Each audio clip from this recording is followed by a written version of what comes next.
তুমি ছাড়া তো আমার আর কেউ নাই। আল্লাহ গো, তুমি যদি মাফ না করো কে আমাকে মাফ করবে?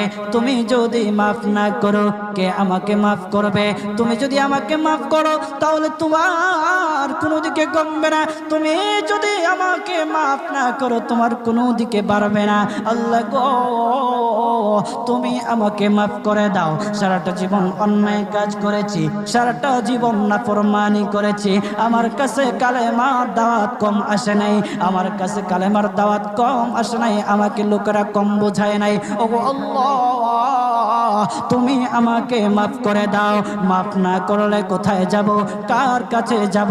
বাবা যখন মারে তখন মার কাছে আশ্রয় নেওয়া যায়, মা যখন প্রহার করে তখন বাবার কাছে আশ্রয় নেওয়া যায়, বাবা মা যখন প্রহার করে তখন দুনিয়ার কারো না কারো কাছে আশ্রয় নেওয়া যায়। ওগো